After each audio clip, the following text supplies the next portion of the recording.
VCs in a Van follows a team of venture capitalists who visit and invest in growing companies.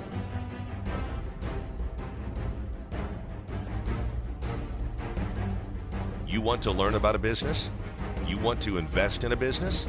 Then you have to visit that business. GoShare connects drivers who have trucks and vans with people who need help moving or delivering on demand. Essentially what Jeremy and I have done was take our 40+ years combined behind the bar and took the knowledge and experiences from that, and we decided to design some new bar tools. Tom Tully, Mark Bowles, and Neil Centuria are seasoned entrepreneurs, and they find out what's for real and what is not. I hear semantics. I haven't heard the number. I just want numbers to come out of your mouth. How much revenue are you going to do in the next 3 months, 6 months, and a year? No, this is like, you can't be serious. I've built a lot of companies. I've always had a plan to make money. It might not have been this year, it might not have been next month, but there's a plan to make money. No, we can't do that. We can't lose 300 grand. We've already lost most of it. You can't lose that. It's hard to find it. It could be under a bush. You have to sell this problem, and I love that part of the story because once you become aware, and it's really easy, you're doing it wrong. Either you have too much burn rate, not enough revenue, not enough margin, or you're a software company. And VCs in a Van allows the audience at home to participate or invest also. All of this and more on this season of VCs in a Van.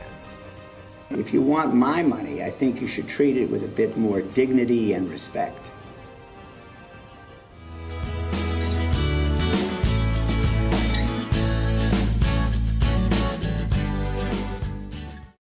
Good morning, guys. Good morning. As you know, the last few weeks we've been looking at some pretty cool companies, both in the gig economy space as well as in consumer food and beverage. Rose, why don't you did all the research on the gig economy. Remind me again about some of the highlights in that space. As we know, the B2B shared economy investments have been trending up. 150 million invested in this space already, and we have a lot of opportunities remaining, especially with the B2C area. The shared economy investments are moving up well beyond the ride sharing and the home rentals as well. So you can pretty much share anything from pet sitting to logistics to even platforms for cars, bikes, tools. All of that is available. Can I share my lawnmower?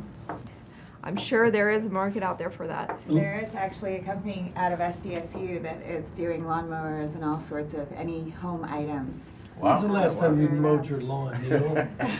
You want the person that mows the lawn for you, not just the lawnmower, right? I don't have a lawn, but it's conceptual. It's rocks. It's a conceptual zero I've selected a couple of companies for us to go look at over the next week or two, one in each of those two spaces we just talked about. First of all, in the gig economy space is a company called GoShare, and that company does similar to what Uber might do, but for trucks. So it's your man with a truck. You don't have a truck, you need something delivered. You can use this sharing type of situation to get someone to go deliver to you, or maybe someone that can move stuff around your house. Acquaint yourselves with both of these companies, and then we'll hit the road and take our van out to go see them. All right, guys, we are on the way down to GoShare.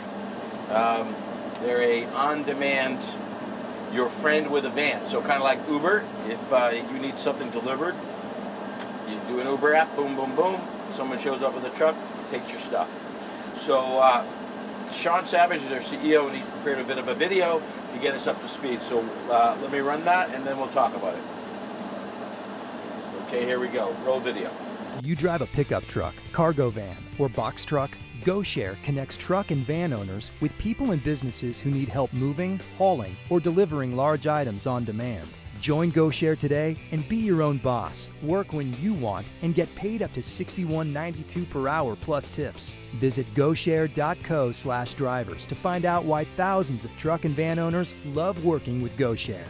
Learn more and apply online at GoShare.co/drivers. Started working on GoShare about 3 years ago, and it was really born out of a need that I had personally.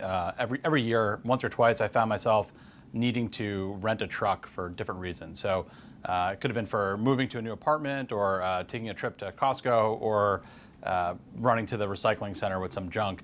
And it was just a real hassle. And so I was a big fan of companies like Lyft and Airbnb and Uber, and I thought, why not build a similar platform to connect guys who have a truck with people like me who need one. So when I first got started, I had to sell my condo. I downgraded to a smaller apartment, sold the car, so it definitely changed up my lifestyle quite a bit. It's kind of hard going from making a six-figure salary to making no salary for the first year. So I had to make some sacrifices, and got a little bit of help from family. I had my mom contributed some money to the first fund, and she ultimately ended up doing some work for us as well. But I didn't eat ramen. I chose Chef Boyardee ravioli instead. So, interesting video. It looks like they're having fun driving trucks. What do you guys think about the concept? I love the concept. I think there's some competition out there. Other people have thought of this. I think he's doing a pretty good job of executing on the plan so far. So maybe he's the guy that breaks out. It's this whole gig economy thing that we've been focusing on for this episode. This is certainly one of those things. A lot of people need trucks. If you don't have them, seems like an interesting idea that should scale. Yeah, it's another two-sided marketplace, digital two-sided marketplace, and this last mile piece of it, there's not really a great solution. And I like the deals that he's cut. It means he has value. He's got to cut more on the demand side than, he's got plenty of supply on the drivers, but on the demand side with Lowe's and guys like that. Yeah, Neil, what do you think? It's a tough business in this respect. I saw the revenue side. I want to know what the margins are. And the problem may be what Uber experiences, and to some extent Lyft, which is the cost of driver turnover. So Uber's problem has been that they are constantly replenishing drivers, and so they don't have a stable long-term workforce. That's one of the issues they've faced. So there's not a cost of acquisition per se, but a cost of retention. So I don't have an answer, but I'd like to know margin, and then I'd like to know turnover. I took a good look at the cap table, the capitalization table, which is a sort of a term that tells who owns what in the company. And I noticed that the founder, Mr. Savage, Sean Savage, ostensibly owns about 91% of the company. He is a savage. Yeah, and the balance is owned by his wife, and there's an option pool, but he has not given away any real stock to a management team. And I'm old-fashioned. I mean, I believe that you have to have 3 or 4 people who each have 6, 7, 8%, 9%. They got to have a stake. Now, I know it vests over 2 years or 3 years or 4 years, and we can explain to our viewers what a cliff is. But conceptually, in terms of behavior, if you own it all, and you're going to try to own it all, you run the high risk of falling into the greed syndrome, which is the one right before you fall into a hole and go broke. He's raised some money already. So what we need, he raised I think 1.2 million, but it's in a convertible debt right now. So what are the conversion terms? Yeah, what are the conversion terms? So even though it looks like he owns all the company, upon an equity transaction, that $1.2 million that he's invested already will own part of the company. So that's a different and I part. agree with Neil that if you're not passing that out and using that as motivation, you're not going to build a great team, and it takes great teams to do great things. Yes. All right, we're here, guys. Lovely downtown San Diego, and we're going to go see GoShare in the Evo Nexus office downtown, which is an incubator. This will be enlightening, if nothing else.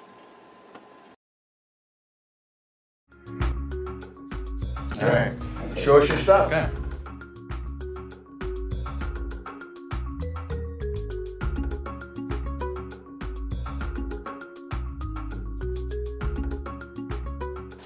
Sean, thanks for inviting us by to take a look at your business. We've spent the last half an hour driving down here. We saw your video. We've gone over some things about your business, and we're ready to ask some questions. Before we get started, why don't you give us just a 15-second elevator pitch so we can start off on what you guys all do. Sure. So GoShare connects drivers who have trucks and vans with people who need help moving or delivering on demand. Great. The last mile. The last mile. How long have you been in business?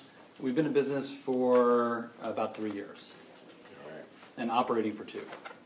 So I think the public pretty much understands things like Uber and the gig economy, the double-sided marketplace, this sort of thing. You seem to have a little bit different spin on it's a consumer-to-consumer, but there's also a business-to-business play. Tell us a little bit about the difference between the business-to-business nature of your business plus the consumer-to-consumer. Yeah, sure. So when we first started, we imagined it being more of a consumer-facing business. But within a few months after launching, we started getting phone calls from different types of businesses, mainly retailers, but also general contractors and others. And they told us that they had a need for our services as well. So about a year ago, we kind of changed our efforts and pivoted towards more of a B2B sales model. Because what we noticed was, while we're happy to help individuals who might need help moving a small apartment, the businesses, particularly the retailers, provide a more consistent source of income for us. Take us through a typical transaction in the dollars. So the consumer wants to move a piece of furniture that they're buying at Lowe's or whatever. Take us through where the dollars go. Yeah, so we charge customers a $10 base fee for a standard-sized pickup truck with 1 delivery professional, plus 99 cents per minute from pickup to drop-off. So, for example... Whoa, wait a minute. 1 delivery professional. How's one guy going to lift my brake front into his truck? Well, you actually have the option to choose either 1 or 2 delivery professionals. So if you would like to save money and you're willing to offer some help if needed, you can choose 1 delivery professional. And if you don't want to do any of the work yourself and you want our team to handle it for you, then you choose 2 guys. And then, again, go through the dollars. Yeah, so the pricing starts at a $10 base fee plus 99 cents per minute for a single delivery professional with a standard size truck. And the time starts when the driver begins loading the item, and it stops when they finish unloading. GoShare keeps the $10 base fee plus 20% of the total time cost. Okay. The drivers keep 80% of the total time cost. So what it works out to for the delivery professionals is if you have a cargo van or a large truck, you can make up to $61.92 per hour. And if you have a smaller standard size truck, you can make $47.50 per hour. It's not very easy to find a delivery professional with a truck. I think before GoShare existed, people would go to like Craigslist, for example, and try to find somebody to help them move. The problem with that is you had no idea who you were getting involved with. You were dealing with cash and strangers, and that's never a good combination. I think what GoShare did really was kind of bring some order to all of the chaos that was kind of existing on the internet before we came along. I've built a lot of companies. I've always had a plan to make money. It might not have been this year, it might not have been next month, but there's a plan to make money. I don't see any plan to make money in what you're telling me. Just keep raising money and keep losing money. Is that true?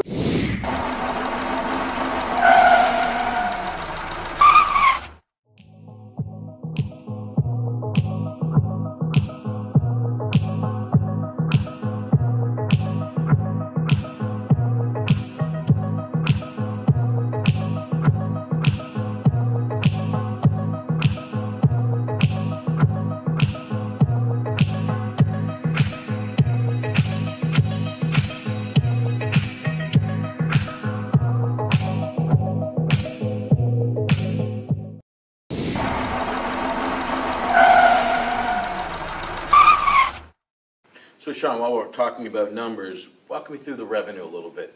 How it started, how it's grown, how many markets you got involved with, that sort of thing. When we first started, we were in 2 markets, so San Diego and New Jersey.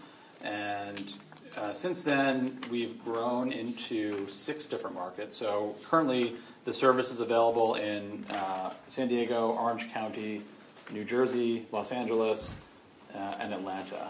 And we are in the middle of launching Miami. So what was your 16 revenues, and what do you expect 17 to be? So 16 revenues were, in total sales were, I think, in the $450,000 range. And we're expecting that this year we will finish around $800,000 to $900,000. Okay, is that your dough or is that top line dough? That's top line dough. So how much is your dough? So our dough is, well, we keep about 30% now of the total. So in 16 you Is that whole wheat dough, or is that, wheat, or what's your strategy? It's vegan. It's vegan. So in okay. 16 you made 125,000 gross margin. Roughly, yes. Okay, and 17 will make about 250,000 gross margin. 17 might be a little bit higher than that. We'll give you 275. Next question. What does it cost to run this place? So our average burn rate right now is around 50,000. So let's do money. How much dough have you raised? When do you go broke, and how much more do you need? So we've raised 1.25 million so far. We have probably about 7 or 8 months of runway left. And so you have 350 in the bank. Yep, exactly. And we expect to raise $2.5 million within the next 2 months. Next 2 months? Yes. Uh-oh, we're late. How much of that 2.5 have you raised? There's about 800,000 committed so far. And what do you do with the 2.5? Where does that take you? So it allows us to scale, add more team members, more engineers, more salespeople to help us go after some of these new markets that we want to go into. So, I'm looking at your books. It looks like you guys are really scrappy and control expenses well. Congratulations. That's Thank you. Not often the case in a company of this size. But your cap table also looks like you manage that pretty tightly. You're going to get whacked. Okay. Okay. That's something for a guy from New Jersey. You know what getting whacked is. I do. Okay, good. So hoping to avoid that. Here's an issue. I have strong feelings here. If you look at the cap table, we described that earlier. 98% of the companies owned by you and your wife. Your mom. No, it says 92 and 6 is 98. 98 is just 1.5%, 2% less than 100. Correct. And there's Sean Savage and Linda Savage. Are you not related? Your brother-in-law? That is my mom. Yeah. Okay. Well, the answer is the Savage family owns 99% of the company. And I, as an old man and kind of old school, say, what about all the employees and giving them stock and having them be owners? So we do have a 15% option pool. So but you haven't given any of it away. It's given away on paper. So there are about 450,000 or 4.5% of those shares have been promised to the current team. The reason we wanted to raise money now is because we actually do have a really great opportunity that we're sitting on. Two of our biggest retail partners, Costco and Pier 1, have both committed to using GoShare across multiple new markets. So I think I get the story. I like it. I understand the numbers. What I don't like, maybe you can help me, is you're talking about, well, maybe we'll keep investing forever. We're never really going to make any money. I've built a lot of companies. I've always had a plan to make money. It might not have been this year. It might not have been next month. But there's a plan to make money. I don't see any plan to make money in what you're telling me. Just keep raising money and keep losing money. Is that true? Or this is, we'll never get paid back if we never make any money? No, I don't think we want to have the business that has to be artificially propped up by venture capital. I think GoShare, the way it's built, it's kind of profitable by design if you think about it. Every single transaction that we do from day one, we're profitable on. Additionally, your plan says you're going to keep losing money forever, based on what you just said. Tell us, though, you got to sort of, do you think the company's valuation is 4 million, 7 million, 22 million? We think at this point the valuation should come in between 12 and 16 million. You got $600,000 of gross margin next year, and you want to raise money today at 16 million. Who are you going to sell this dog to? Yeah. Okay. Who's your exits? 16 million is the valuation, okay, which means you're going to have to sell it to somebody for me to make dough at 80, right. 90. Okay. So 90 million of sales, you got to have some kind of, you got to have 6, 7, 8 million of your revenue. Right, understood. So I'm going to tell you that you're like, this is polite, but you're from Jersey, right? So, I can take it. You can take it. Okay. The truth is, you're asking me to invest today's dollars on tomorrow's hope valuation, and it should be the other way. You should ask me to invest today on reality, giving me a much better deal, so that when the exit comes, we all get to make sure we had dinner where the Sopranos did. But not the way it Not at the pork place. Not the way it is. If you want my money, I think you should treat it with a bit more dignity and respect. we got a lot to go talk about. We're going to go back to our conference room, which is our van, and we're going to talk about whether this makes sense, what we think, whether we wish you were from New York or New Jersey, all that sort of good stuff. My mom's from New York. Okay, well that might help. Okay. Tom's from Boston. Yeah, so that's it's all right. Okay. And then we'll let you know what we come think. back. Okay. So you're going to So actually we're gonna- exit and We're come going to back. go back to the van. You're going to And stay here. you We're stay going to here come back and to the we'll be van. right We're going to back. tell you what we said. Okay, Goodbye. sounds good. Okay, guys, let's take a run around the park here while we think this through on GoShare. What do we want to do? What do you guys think? Do you like Sean? Do you like the company? Should we keep driving or should we come back? What do you guys think? I got to tell you, I like the guy. You know, we gave him a little abuse. He took it square up, pretty decent. From Jersey, guy, yeah. right? Yeah, he's okay. It is clear, though, one of the things that we know, old farts, about, and this was his first company, is that he's probably inclined to do the right thing, but because he hasn't had a real board or a real mentor, he had somebody write a big check, but not a mentor, he doesn't really know exactly how to do that. Yes. So I'm supportive, but at the same time, he's clearly both smoking and inhaling if he thinks that valuation is going to happen. So we got to think of a better solution. Yeah, he's got intelligent money, intelligent people, not helping him do an intelligent thing. That's what we got there. I'm not going to call that dumb money because it's not. They're smart people who ran their businesses, but they are not helping him create what he needs to do for this next round. He needs some adult leadership.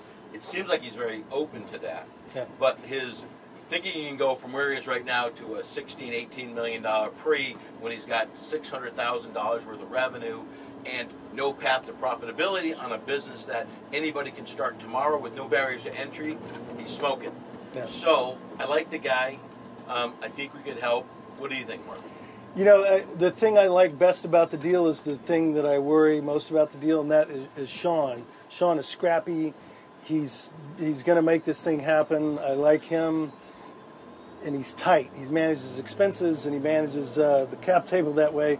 But that can also be a downside, right? If you're so tight, he's so tight he squeaks when he walks, you know. So he needs some coaching through that, how to use equity for leverage, not just dilution, right? So I'm not in favor of doing anything at his next round unless somebody that I consider smart comes in and prices it in a number that seems reasonable. So I think we throw that out there, but I don't expect much to happen there. But I do have an idea. I think it can be a win-win for both GoShare and the Van Boys. You want to hear it? Yeah. Yes. Here we go. Okay, Sean. Well, we're back from our comfy little van, which is good news, maybe for you. So what that means is we'd like to participate. So we're positively inclined with you, with the story, with the fact that we think this can be a real business someday. Oh, thank you. That's the good news. That's great. A couple things. We think you really need a board. You need some other guys who can help you do the right thing by your company, by your folks, by how you use the money. It'll go a long way. And the next thing we need is we need to show, even if it's a multi-year P&L, we need you to think through when does this thing get profitable, what does it look like, so we can work some real multiples off potential future earnings. So then the next thing is, so if you're really going to raise $2.5 million and you need some deep pockets to go write that check to lead that round, because your insiders aren't going to do that. So if you go do that, we're willing to participate in that and just kind of kick the can down. But we have a different, we're not going to write that. Whoa, wait. We are willing to participate in the 2.5, but we are valuation sensitive. Yes. Valuation sensitive. We do not think there is one chance, pick a number, to 16. We think it's 6, 7, 8. So we'd like to be in, depending on valuation, but at no time will my hand leave my arm. Watch this. So here's what we think is a better strategy for you to use the VCs in the van. What we've got to offer is you need to extend that runway. I've raised a lot of money in my life. You need to have a certain runway in place in order to maximize your valuation, and you need to actually have exit some of those things you talked about. You say some other customers and growth. You actually need to show that happening. That will be a higher valuation point. So we'd like to offer $100,000 to extend your current runway. Go out there, we'll help you go get the right VC behind you to go get the best valuation it can. But to do that is we want you to open your previous round at $3.5 million cap and we'll add 100 grand to that, give you more runway, and then be your partners to help create a higher valuation in the future. It makes perfectly good sense, doesn't it? It makes, yes. Yes, go ahead. That's all. Just yes. It makes sense. No, I'm very excited. Thank you guys. It's very flattering to hear you guys say that you want to be a part of the company. He gets to be on the board. Yeah, we've He's really good at this. Somebody has to hold us accountable. But yeah, we're totally open to adding more board members at this point. I agree. I think the more experience we have on the team, it really it will increase our chances of being successful. Sharing the equity so everybody gets rich. No, I want to compliment you on how scrappy and how well you've run your expenses and your cap table. So it's not a criticism of the past, but it's good to be tight, and you're clearly tight. I don't agree with that. But you can't be so tight that you squeak when you walk, you know. We have to go a little heavier, and yeah, a little bit, yeah. a little bit. In the proper areas, and often that's in the team because You're lucky you don't get me on the board. Nobody wants me on the board. It's amazing. I would imagine you'd be one of the toughest board members that we'd have. you'll find it to make board meetings with unavailable. Like oh, we're not there. All right. So we appreciate it. You'll get back to us. We'll get you some paperwork. We'll think about it. You talk to your partners. Yeah. See how you feel. And you've been welcome to the VCs in the Van. Thank you. Thanks for having me. All right. Done. Thanks, guys. Thanks, Sean. Really nice to meet you. Nice John, great. Thank you very much. You're welcome. You know what they say? You throw down the microphone. Look, this investing business isn't so easy. So what happens is, at the beginning, you have to find a company, a product, a market, and you have to find a founder.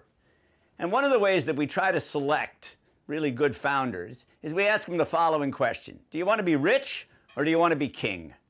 And that's a critical question because if you want to be king, it means you want to own everything. You don't want any partners. You don't want any investors or employees. You want to keep it basically all for yourself, which means it's very difficult to build a big company. If you pick the word rich, then what you're going to own over time is less and less of a much bigger pie. And that's a better outcome. That's a real company when you try that. VCs in a Van allows qualified individuals to invest in any of the companies featured on the show. To invest, go to vcsinAvan.com. You may even be selected to be on the show.